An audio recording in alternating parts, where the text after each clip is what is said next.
So this is the roadmap of ML or machine learning.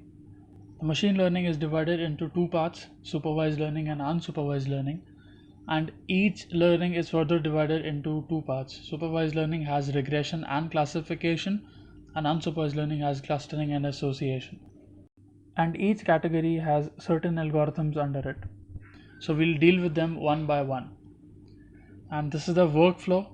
So if you remember the golden rule, as I said earlier, to never mix your training set and the test set together. Right, so this is our data, and you divide the set into training set and test set. So you use the training set for development of the model, and after you develop the model and using the test set, you will evaluate the model based on its accuracy, precision and recall. Here accuracy means that how accurate our machine is. Precision means that if the machine can predict with same accuracy which it did in the first try. And recall means that how many true positives or relevant items were selected from the dataset.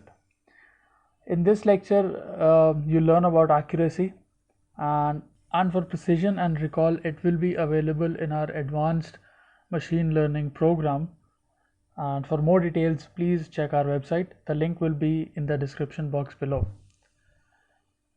And apart from that, in our advanced machine learning course, we'll have hyperparameter tuning also. We'll show you how to do that using k-fold cross validation, grid search and etc.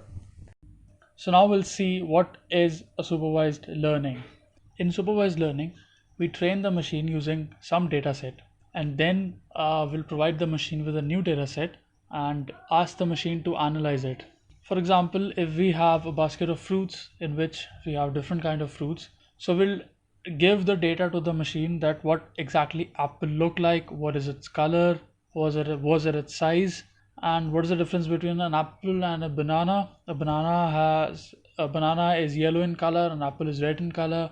A banana is cylindrical shape, an apple is a spherical shape.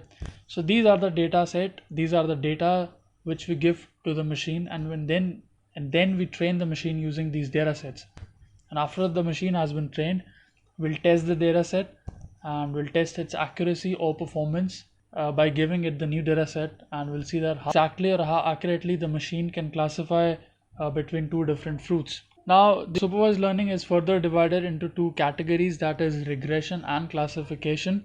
The difference between the two categories is the fact that the dependent attribute is numerical for regression and it is categorical for classification. A classification problem is when the output variable is a category, for example a red or a blue or disease or no disease. So these are categories, right?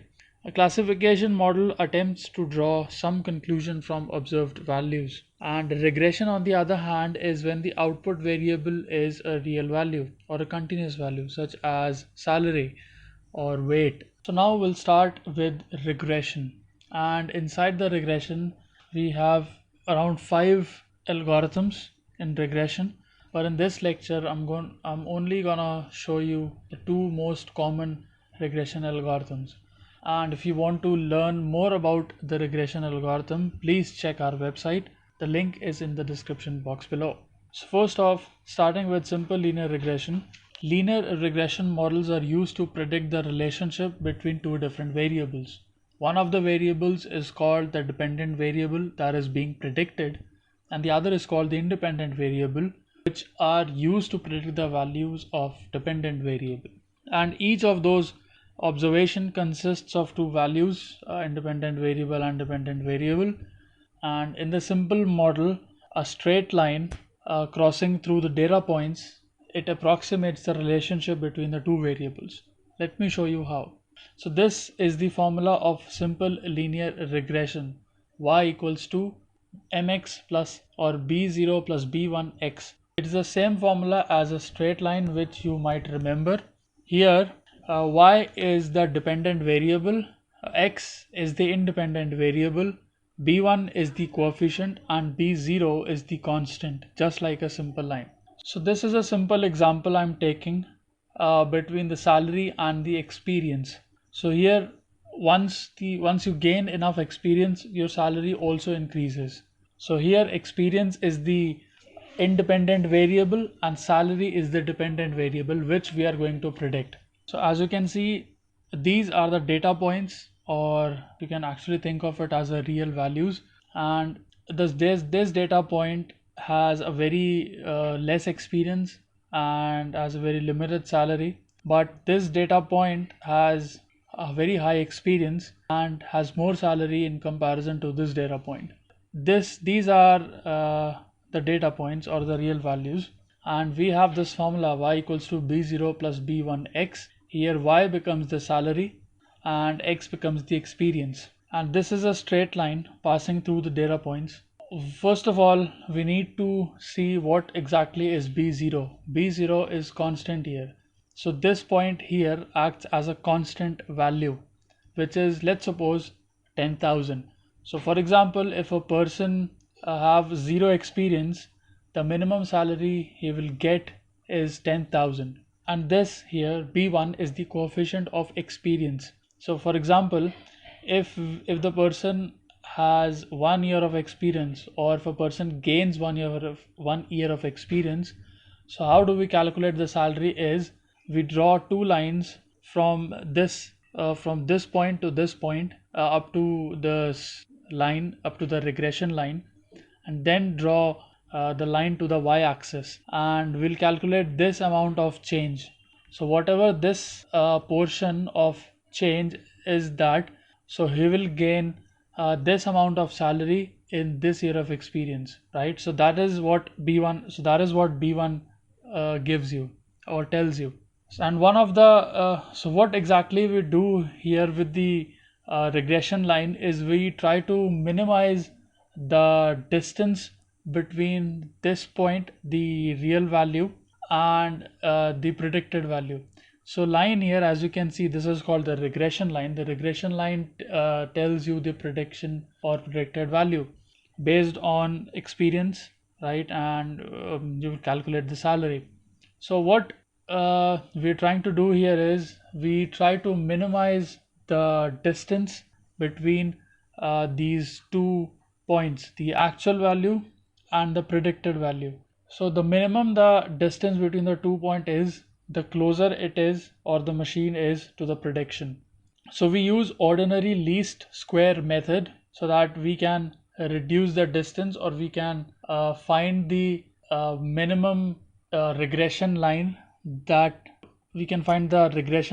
has the minimum distance between the points. So here, as you can see, that this is the actual point. I've taken one of the points, and this is the expected what the line will be predicting.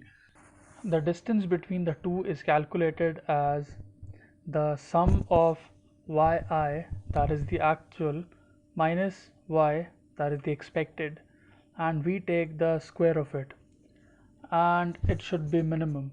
So once the value is minimum for all the points, we say that that is the best regression line.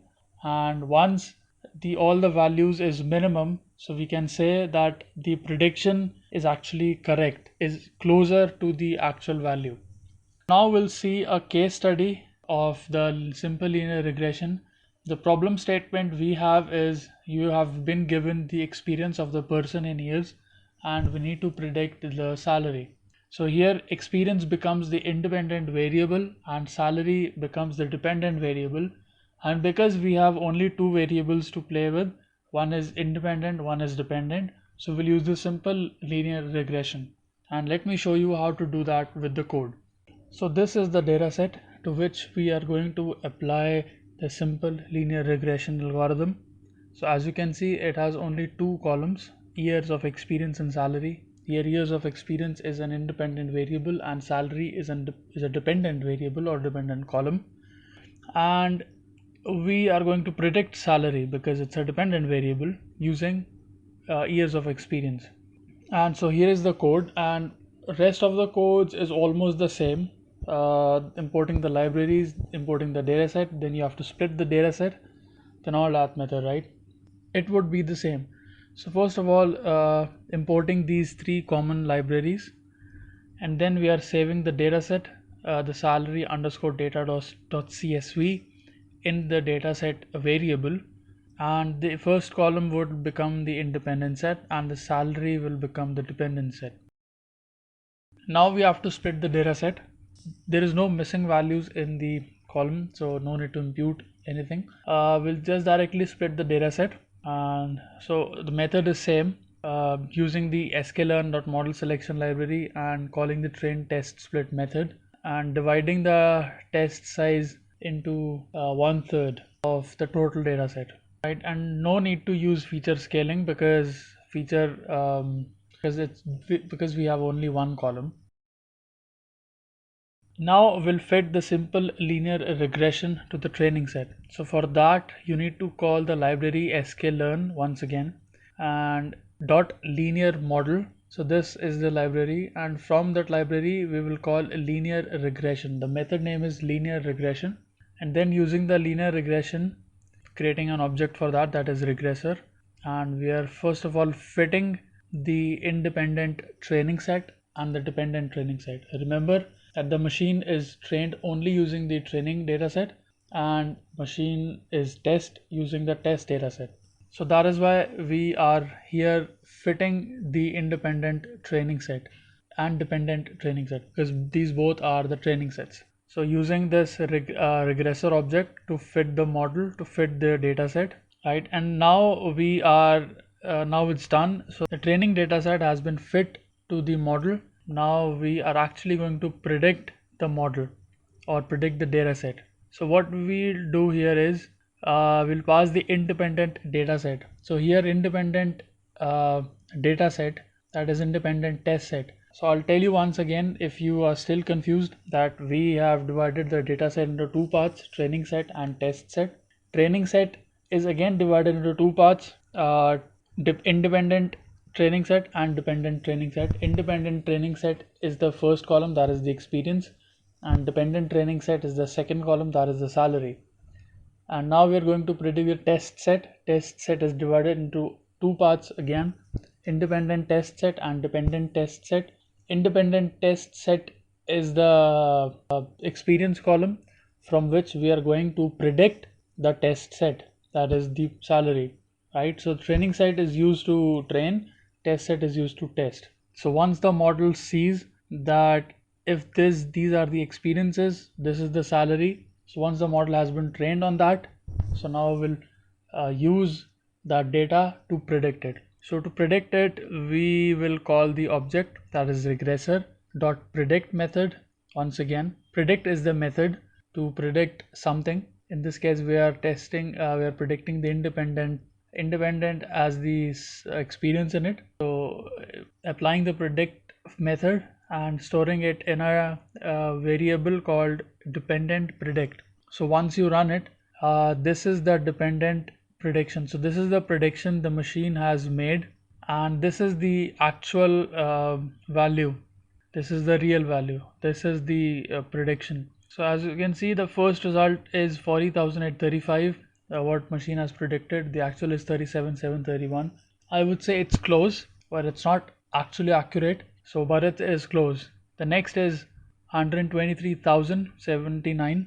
What machine has predicted, and what actual was 122,391. So it is very close, as you can see, right? It is very close to the result.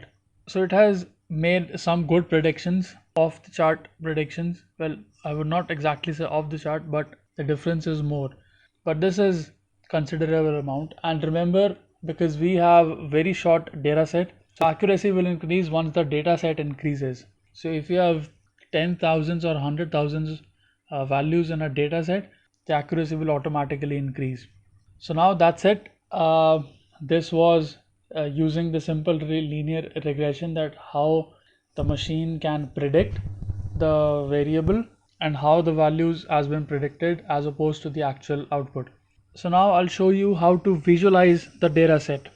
So to visualize the data set, we'll use the scatter plot, and inside the scatter plot we'll use the independent training set, the dependent training set, right? Both of these different variables. So this first column, this first section, this is for the training set only. So using the training set, that is independent and dependent training set, we're using the scatter plot to visualize the graph. We're using the color red, and then we're plotting the independent training set and the regressor, that is what we have predicted for the independent training set. Then this is the title, X label, that is what will be on the X label. This is the Y label, and this is a method called show, which helps us to display the graph. So once you run it, you'll see that this is the actual graph of the training set, and this is the real value, the value that it has taken from the table. It tried to predict all the dots or all the real values and draws the line, the regression line, as close as possible to the data set. So this is the actual line, as you can see, and the x-axis here represents the years of experience the person has, and y-axis gives you the salary. So when the number of experience increases, the salary also increases. So that is what it displays. And now we'll show you the test set. So this is the test set. So the test set contains 1/3 of the data set value, and it draws the same regression line and tries to fit all the possible points. So in this way you can visualize also both of the test set and training set. And so that's it. That's for the simple linear regression. It was a basic algorithm covering only two variables, one independent and one dependent variable. So in the next video, we'll show you how to use multiple linear regression algorithm. So in the same way, MLR or multiple linear regression also predict the dependent variable or dependent column, but the difference between the two is that simple linear regression works with a single independent variable, but in multiple linear regression we have two or more independent variables or columns. So with the help of two or more independent columns, we can predict a single dependent column. And apart from that, we have polynomial, we have decision tree and random forest also available, but these courses will be available in our advanced machine learning course. For more information how you can get the advanced machine learning course, please visit our website triohats.com. The link will be in the description box below. Thank you.